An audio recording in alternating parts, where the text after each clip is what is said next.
Hi everyone, I'm Georgina and I'm a physiotherapist from Sydney who has a clinic for adolescents and adults with Prader-Willi syndrome. The management of obesity in people with PWS is essential for life. It's essential for a healthy life, for a good quality of life, and for a longer life. But first of all, we have to find out why are they obese. And yes, we always associate obesity with PWS, but people with PWS don't have to be obese. It's hard work, but they can get to a point where they are not obese. It's a major role for anyone caring for and supporting someone with Prader-Willi syndrome to assist with reducing their weight when they are obese and preventing weight if they are not obese. But first of all, we ask, okay, why are they obese? Are they eating a healthy, nutritious diet? And if they are, well, then they should not be obese. So possibly they're eating too much or they're eating more than what their planned energy intake is for that day. If they are not eating a healthy, nutritious diet, well, then that's when help is certainly available. And seeking the support of a dietitian who knows about Prader-Willi syndrome is essential, because we know people with PWS, they only require 60 to 80% of the recommended energy intake for their age group in the non-PWS population. So it's a lot less food than what we think.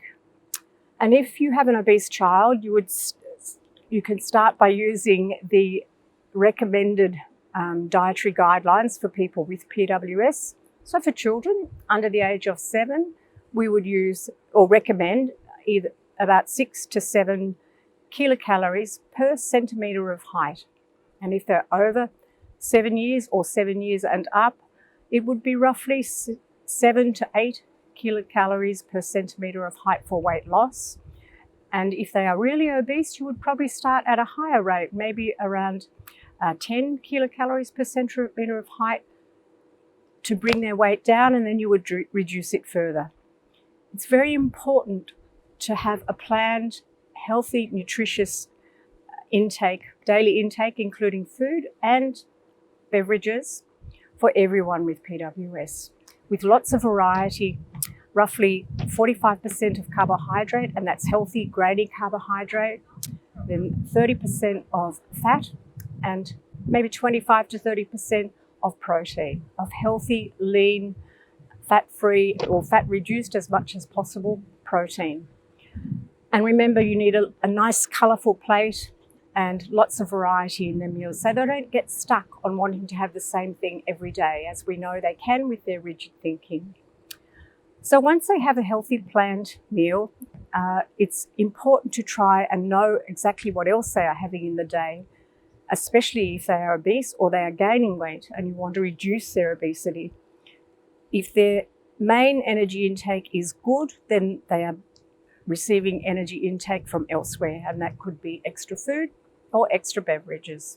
And that's what you work on to bring their weight down, to try and limit that excess. And it may be within the home or it could be outside the home. So if it's in the home and you feel that they are at a stage where food needs to be inaccessible, you could start with opaque containers up high, and maybe eventually the food sources need to be locked, because that will certainly help with their obesity management, and it will certainly help by decreasing the anxiety they have around food. But food is not the whole picture. Obviously, it is so important to have regular, effective exercise in their life for children as well as adults. And this is when they are on growth hormone or when they are not on growth hormone. Obviously, it's more important. But it's important to remember that growth hormone is not the be-all and end-all. Exercise is so essential for their fitness and for reducing obesity and for keeping them in a much healthier weight range. Regular and effective exercise really means working in an aerobic capacity as well as a strengthening capacity, because we know people with PWS have less muscle and they have weaker muscles, even when they're on growth hormone. Growth hormone certainly helps, but we also know growth hormone is not available to all people with PWS.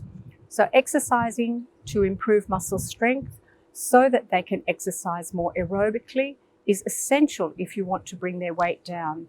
It is not just for weight loss, it's also for fitness and for health and for any obesity-related comorbidities that improve dramatically with exercise. But stronger muscles work better aerobically, so we try to combine both. And you will also see the effects, your positive effects that increased endorphins through exercise will have with people with PWS. They are certainly much happier when they are exercising regularly and effectively. We have PWS appropriate weight and height BMI charts, percentile charts that you can aim for, and we also have them for adults. And it's a good aim if they are in the obese range to aim to bring them down into perhaps the overweight range first. And you take it in stages, you discuss it with the family or the caregivers, and of course with the person with PWS. But if we think of the acronym DEEP, we have diet, we have exercise, and the next very important thing for obesity management is environment. Their environment, we know, needs to be PWS specific.